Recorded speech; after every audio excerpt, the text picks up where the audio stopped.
안녕하세요, 김호준입니다. 갈등은 정치의 본질이죠. 한 가족 내에서도 의견 불일치가 다반사인데 모든 지역에서 모든 계층을 대변한다면 모인 정치가 갈등하지 않으면 그게 비정상입니다. 그러니까 국회는 싸우지 말라고 하면 안 되는 거죠. 오히려 자신이 대변하는 이들을 위해서 싸워도 아주 잘 싸워야 하는 겁니다. 야당은 김상조 공정위원장의 임명을 두고 도저히 좌시할 수 없는 폭고, 독재라고 규탄합니다. 야당이 새 정부의 선택과 결정에 이의 제기하고 싸움을 거는 자체는 문제가 없습니다. 문제는 싸움의 기술입니다. 싸워도 아주 잘 싸워야 국민들도 그 갈등이 드러내고자 하는 가치가 뭔지 파악하고 응원도 하고 하는 거죠. 그런데 폭고, 독재, 세계 어느 나라, 어느 시대 기준으로 출범 한 달 된 정부의 합법적 절차에 의한 임명을 독재라고 합니까? 이러면 싸움이 제대로 안 됩니다. 국민들이 너무 답답했는데 미처 표현하지 못했던 지점을 단어로 구체화시켜주고 공감대를 끌어내고 그렇게 여론과 함께 여당을 압박해 원하는 결과를 얻어내야 하는 건데 자기들 뜻대로 안 됐다고 독재 딱지를 이렇게 쉽게 갖다 붙이는 건 너무 게으른 겁니다. 제 불만은 그러니까 싸운다는데 있는 게 아니라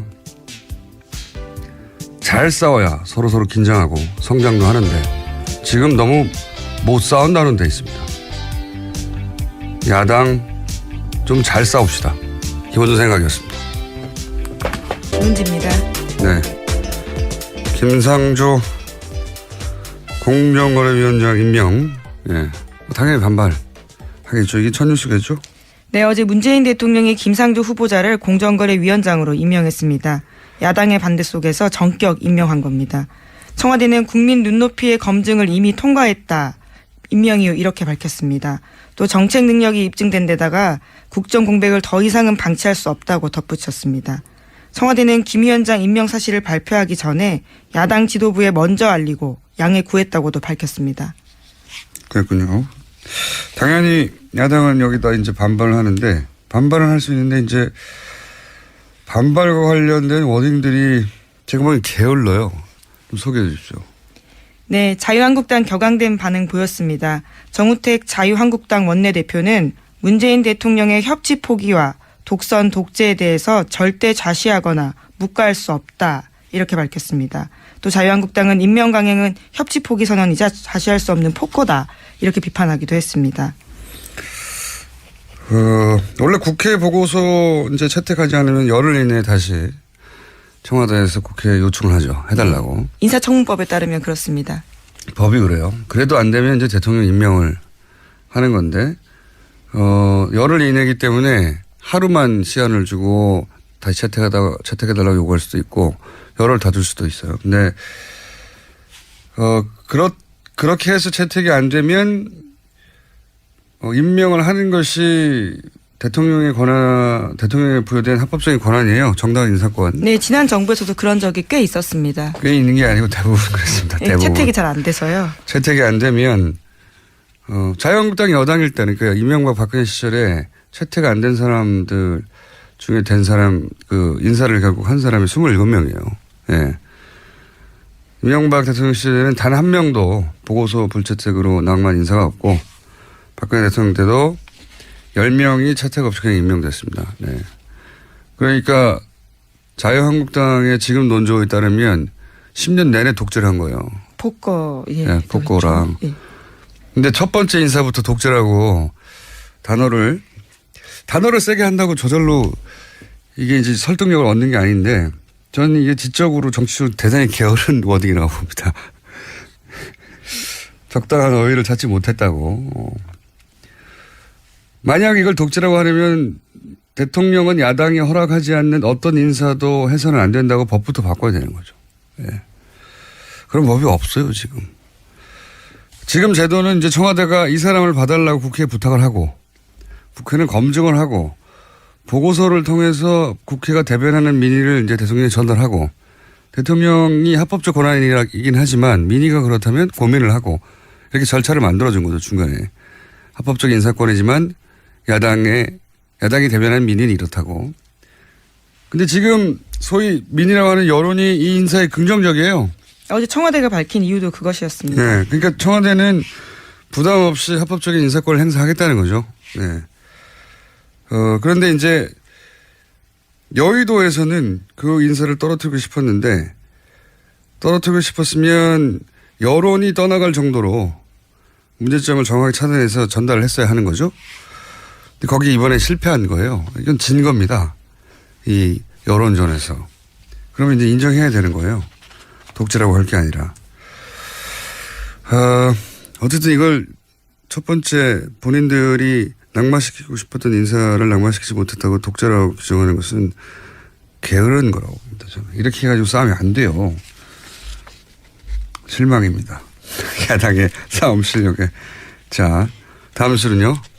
네, 더 큰 내가 남아 있습니다. 강경화 외교부 장관 후보자 임명 여부인데 김상조 위원장과 달리 강 후보자는 야3당 모두 지명 철회까지 요구하고 있는 만큼 1차 시한은 오늘까지 청문 보고서 채택 가능성이 사실상 없습니다.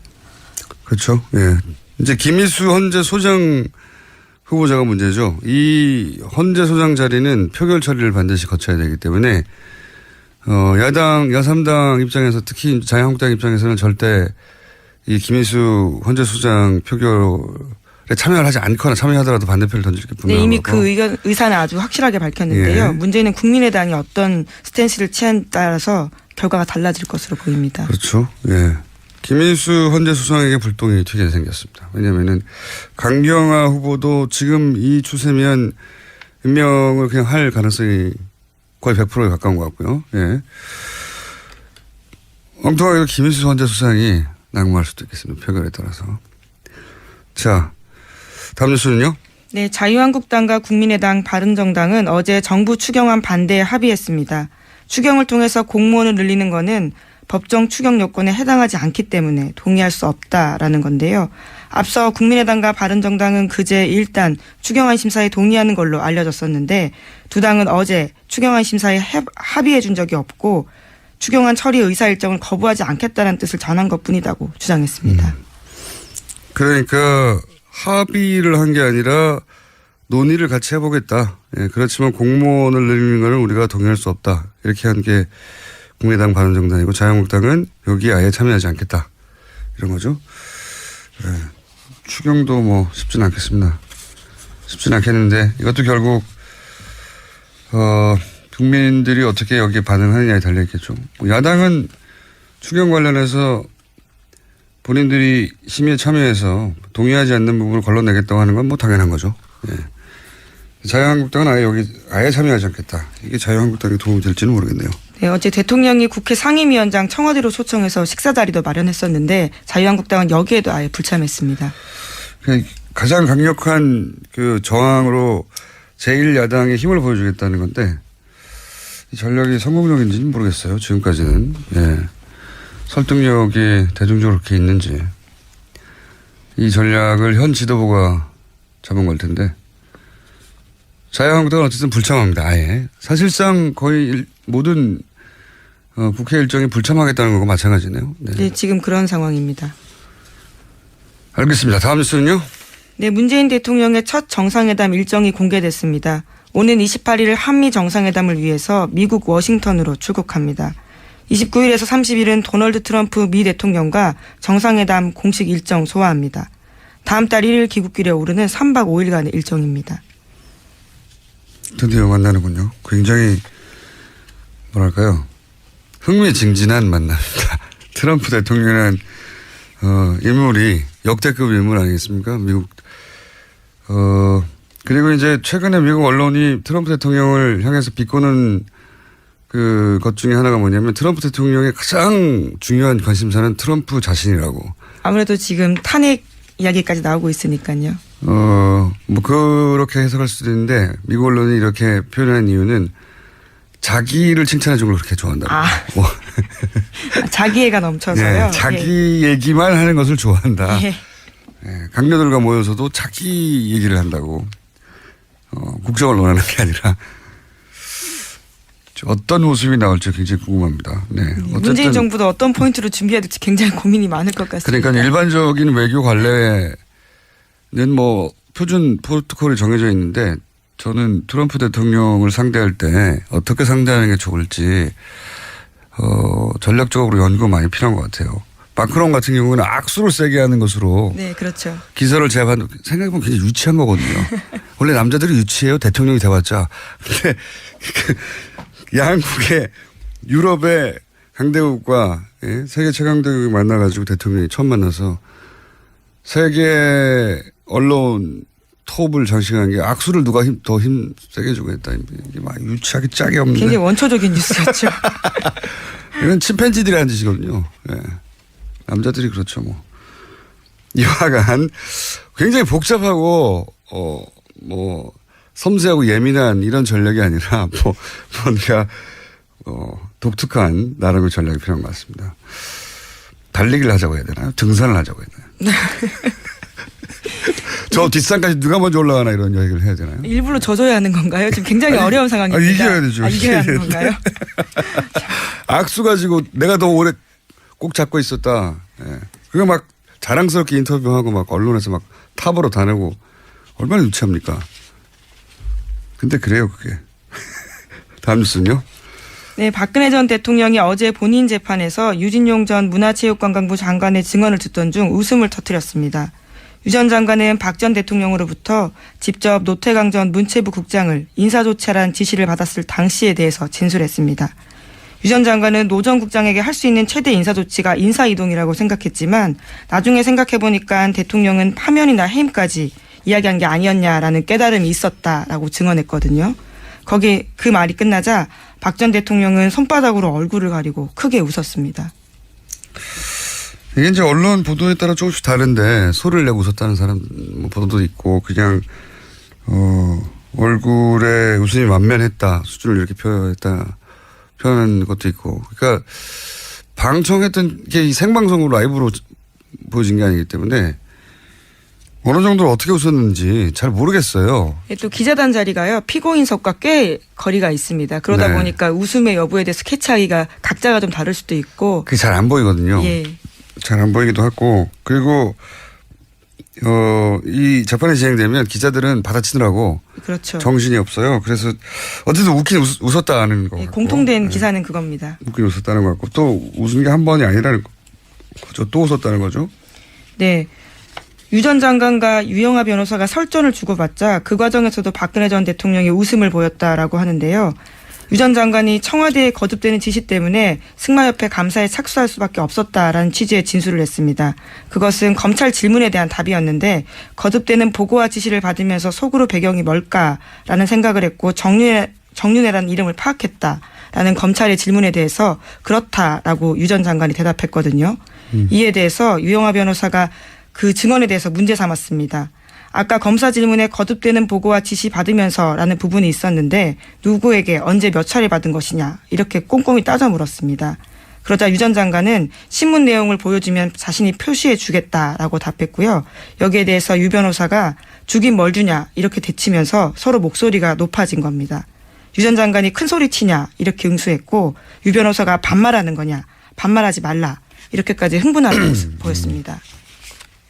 그 내용이 승마협회 감사를 지시했는데 왜 이러는 거지? 배경이 뭐지?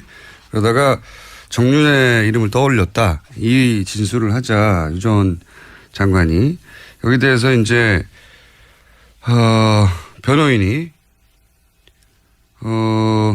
누가 언제 그런 지시를 했다는 거냐 이렇게 묻고 그러자 변호사가 읽은 문장에 그게 나오니까 그걸 보여주면 내가 표시해 드리겠다고 했더니 여기서 갑자기 흥분하는 거죠. 주긴 뭘 줘요. 유 장관이 왜 큰 소리 치십니까? 하니까 왜 반말 안 했어요? 그렇죠. 보니까. 근데 이걸 보고 또 웃었다는 거죠. 네, 웃었다는 건데. 피고인석에 앉아보셨습니까? 안타깝게도. 안타깝게도. 다행히도 앉지 않았습니다. 네. 그 자리에서 웃기가 정말 쉽지 않아요. 네. 제가 긴장하는 성격이 아닌데 그 자리에 많이 앉아본 경험 있지 않습니까? 앉아본 경험상 자기가 웃으면 그 웃음이 재판관에게 어떻게 비칠지 재판에 어떤 영향을 줄지 그리고 유무죄에 따라서 예상되는 형량이 굉장히 크잖아요 지금. 심각하면 웃기가 굉장히 어렵습니다. 그 자리에 앉아있으면. 웃기는 사람 잘 안 나오고요 사실. 재판정에서. 근데 이제 이것에 대해서 증인이 하는 말, 유 장관이 하는 말이 어이가 없어서 웃었다 이런 식의 언론이 보도가 있었는데 아마도 그 자리에 앉아본 적이 없는 기자들이 이렇게 추정한 게 아닌가 싶은데 웃음이 안 나와요. 그리고 자기한테 굉장히 불리한 증언을 하는데 그렇죠. 웃는다는 것도 이상하잖아요. 진짜 웃긴 상황이 나와도 웃음이 안 나오지만 이건 웃을 상황이 아닌데. 그래서 이 상에서 또 제가 전문가에게 문의를 했습니다. 심각한 상황에서 자기에게 굉장히 불리한 증언이 이루어지는데 웃는 게 뭐냐. 네. 증인과 변호인이 막 싸우는데 웃잖아요. 네. 제가 문의한 전문가에 따르면 궁금하니까 궁금한 항상 전문가에 물어봅니다. 박근혜 전 대통령 배신의 정치 혹은 나쁜 사람 이렇게 딱 구분하잖아요. 그런데 이런 말은 사람을 이 이분법으로 보는 거거든요. 사람은 이분법일 수 없잖아요. 이분법을 어떻게 보냐면 보통 사람이 사람을 파악하는 건 구체적인 말과 행동을 보고 그때그때 파악을 하기 마련인데 그냥 저 사람은 선, 이 사람은 악, 뭐 내 편이냐 아니냐 이렇게 구분하는 거죠. 예. 이렇게 딱 잘라 구분을 해버리는데 이게 이제 경제성 인격이거나 조현병 스펙트럼으로 해석할 수 있는데 그런데 박근혜 전 대통령은 이 삶을 보면 항상 자신이 의지할 누군가가 있고 그리고 그 사람이 자신을 적극적으로 보호해 줄 때 안도하게 되는 그런 경향이 생각해보면 뭐 최태민 씨부터 최순실까지 절대 보호자라고 할 수 있는 항상 자신이 의지하고도 그 사람에게 모든 걸 맡길 수 있는 사람을 꼭 필요로 했었죠. 근데 지금 없잖아요. 그런 사람이.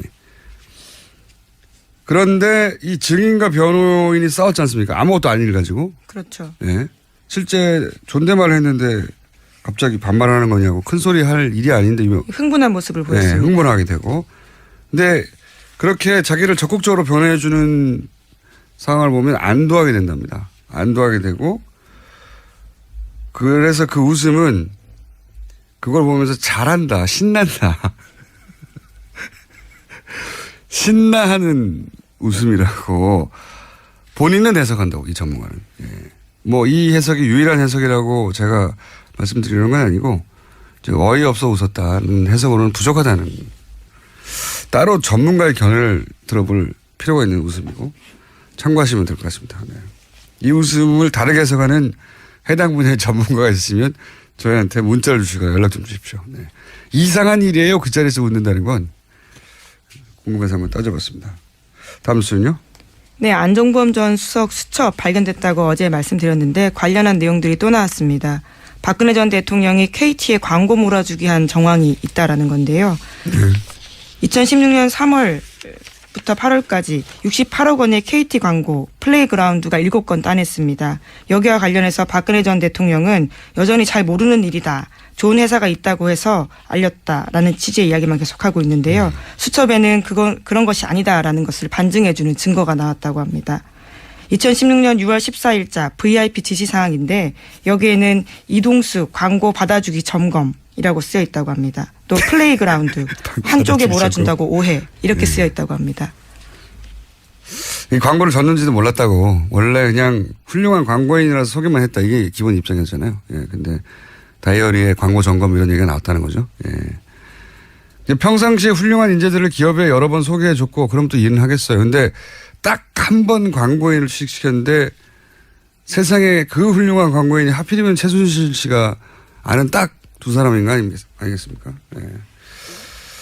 이게 몰랐다는 건 말이 안 되죠. 왜냐하면 그 사람들 이름을 직접 언급하면서 취직을 시킨 것도 대통령 본인이고 그런 후에 광고 총괄 담당으로 보직을 변경하라고 지시한 것도 대통령 본인이고 자격이 안 되는 신생 플레이그라운드를 KT 광고 대행사로 선정하도록 한 것도 대통령 본인이고 그리고 광고를 연속 7건 추천했었는데 그리고 나서는 지금 그 메모가 그걸 챙겼다는 걸 드러내는 거잖아요. 예, 증거라는 거죠. 자신이 다 시킨 일인데 그걸 모를 수가 없죠. 예.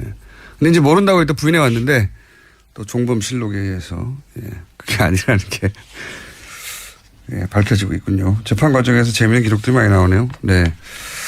자, 시간 관계상 하나 정도 더 할 수 있을 것 같습니다.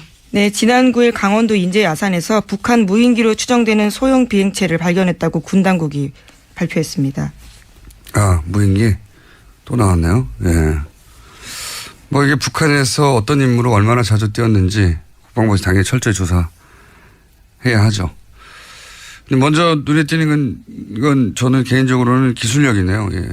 왜냐면은 군사 분계선에서 왕복이 한 540km. 그 위쪽 어딘가에서 날렸으면은 왕복이 대략 600km 정도 될 수도 있는데 2m짜리 무인기에 엔진 연료 체계가 뭔지 대단한 연비예요. 예. 기술력이고 두 번째는 사진기를 봤더니 35mm 사진기던데 이거를 킬로미터 단위 위에 상공에서 찍으면 굳이 이렇게까지 멀리 날아와서 찍을 가치 있는 사진이 안 나오거든요. 예. 북한이 이렇게 힘들게 할 게 아니고 제가 보기엔 우리나라에 사제 드론이 많습니다. 예. 요즘은 4K로 찍어요. 화질도 엄청나고. 그거를 하나 사가지고 촬영을 한다면 메일로 사진을 보내는 게 나을 텐데 고생이 많네요, 북한이. 자, 추가 뉴스가 나오면 그때 얘기하고요. 오늘 여기까지 하겠습니다. 시사인의 김은지였습니다. 감사합니다. 대통령 시절에는 단 한 명도 보고서 불채택으로 낭만 인사가 없고 박근혜 대통령 때도 10명이 채택 없이 그냥 임명됐습니다. 네. 그러니까 자유한국당의 지금 논조에 따르면 10년 내내 독재를 한 거예요. 복거, 예. 네, 복거랑. 예. 근데 첫 번째 인사부터 독재라고 단어를 세게 한다고 저절로 이게 이제 설득력을 얻는 게 아닌데 저는 이게 지적으로 정치적으로 대단히 게으른 워딩이라고 봅니다. 적당한 어휘를 찾지 못했다고. 만약 이걸 독재라고 하려면 대통령은 야당이 허락하지 않는 어떤 인사도 해서는 안 된다고 법부터 바꿔야 되는 거죠. 예. 그런 법이 없어요, 지금. 지금 제도는 이제 청와대가 이 사람을 봐달라고 국회에 부탁을 하고 국회는 검증을 하고 보고서를 통해서 국회가 대변하는 민의를 이제 대통령에 전달하고 대통령이 합법적 권한이긴 하지만 민의가 그렇다면 고민을 하고 이렇게 절차를 만들어준 거죠, 중간에. 합법적 인사권이지만 야당이 대변하는 민의는 이렇다고. 근데 지금 소위 민의라고 하는 여론이 이 인사에 긍정적이에요. 어제 청와대가 밝힌 이유도 그것이었습니다. 네, 그러니까 전 게을러요. 좀 소개해 주십시오. 네, 자유한국당 격앙된 반응 보였습니다. 정우택 자유한국당 원내대표는 문재인 대통령의 협치 포기와 독선 독재에 대해서 절대 좌시하거나 묵과할 수 없다. 이렇게 밝혔습니다. 또 자유한국당은 임명 강행은 협치 포기 선언이자 좌시할 수 없는 폭거다. 이렇게 비판하기도 했습니다. 원래 국회 보고서 이제 채택하지 않으면 열흘 이내에 다시 청와대에서 국회에 요청을 하죠. 해달라고. 인사청문법에 따르면 그렇습니다. 법이 그래요. 그래도 안 되면 이제 대통령 임명을 하는 건데, 열흘 이내이기 때문에 하루만 시간을 주고 다시 채택해달라고 요구할 수도 있고, 열흘 다 줄 수도 있어요. 근데, 그렇게 해서 채택이 안 되면, 임명을 하는 것이 대통령에 부여된 합법적인 권한이에요. 정당한 인사권. 네, 지난 정부에서도 그런 적이 꽤 있었습니다. 꽤 있는 게 아니고 대부분 그렇습니다. 네, 채택이 잘 안 돼서요. 채택이 안 되면, 자유한국당이 여당일 때는, 그러니까 이명박 박근혜 시절에 채택 안 된 사람들 중에 된 사람, 인사를 결국 한 사람이 27명이에요. 예. 이명박 청와대는 부담 없이 합법적인 인사권을 행사하겠다는 거죠. 예. 그런데 이제 여의도에서는 그 인사를 떨어뜨리고 싶었는데 떨어뜨리고 싶었으면 여론이 떠나갈 정도로 문제점을 정확히 찾아내서 전달을 했어야 하는 거죠. 근데 거기 이번에 실패한 거예요. 이건 진 겁니다. 이 여론전에서. 그러면 이제 인정해야 되는 거예요. 독재라고 할 게 아니라. 어쨌든 이걸 첫 번째 본인들이 낙마시키고 싶었던 인사를 낙마시키지 못했다고 독재라고 규정하는 것은 게으른 거라고 봅니다. 저는. 이렇게 해가지고 싸우면 안 돼요. 실망입니다. 야당의 싸움 실력에. 자, 다음 수는요. 네, 더 큰 내가 남아 있습니다. 강경화 외교부 장관 후보자 임명 여부인데 김상조 위원장과 달리 강 후보자는 야3당 모두 지명 철회까지 요구하고 있는 만큼 1차 시한은 오늘까지 청문 보고서 채택 가능성이 사실상 없습니다. 그렇죠. 예. 이제 김희수 헌재 소장 후보자가 문제죠. 이 헌재 소장 자리는 표결 처리를 반드시 거쳐야 되기 때문에 야당, 야3당 입장에서 특히 자유한국당 입장에서 함께 여당을 압박해 원하는 결과를 얻어내야 하는 건데 자기들 뜻대로 안 됐다고 독재 딱지를 이렇게 쉽게 갖다 붙이는 건 너무 게으른 겁니다. 제 불만은 그러니까 싸운다는데 있는 게 아니라 잘 싸워야 서로서로 긴장하고 성장도 하는데 지금 너무 못 싸운다는 데 있습니다. 야당 좀 잘 싸웁시다. 기본적인 생각이었습니다. 문제입니다. 네.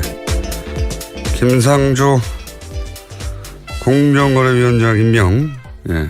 당연히 반발하겠죠. 이게 첫 뉴스겠죠? 네, 어제 문재인 대통령이 김상조 후보자를 공정거래위원장으로 임명했습니다.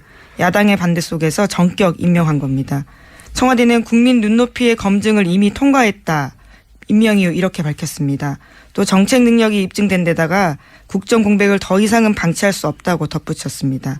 청와대는 김 위원장 임명 사실을 발표하기 전에 야당 지도부에 먼저 알리고 양해 구했다고도 밝혔습니다. 그랬군요. 당연히 야당은 여기다 이제 반발을 하는데 반발은 할 수 있는데 이제 반발과 관련된 워딩들이 지금은 안녕하세요. 김어준입니다. 갈등은 정치의 본질이죠. 한 가족 내에서도 의견 불일치가 다반사인데 모든 지역에서 모든 계층을 대변한다면 모인 정치가 갈등하지 않으면 그게 비정상입니다. 그러니까 국회는 싸우지 말라고 하면 안 되는 거죠. 오히려 자신이 대변하는 이들을 위해서 싸워도 아주 잘 싸워야 하는 겁니다. 야당은 김상조 공정위원장의 임명을 두고 도저히 좌시할 수 없는 폭고, 독재라고 규탄합니다. 야당이 새 정부의 선택과 결정에 이의 제기하고 싸움을 거는 자체는 문제가 없습니다. 문제는 싸움의 기술입니다. 싸워도 아주 잘 싸워야 국민들도 그 갈등이 드러내고자 하는 가치가 뭔지 파악하고 응원도 하고 하는 거죠. 그런데 폭고, 독재, 세계 어느 나라, 어느 시대 기준으로 출범 한 달 된 정부의 합법적 절차에 의한 임명을 독재라고 합니까? 이러면 싸움이 제대로 안 됩니다.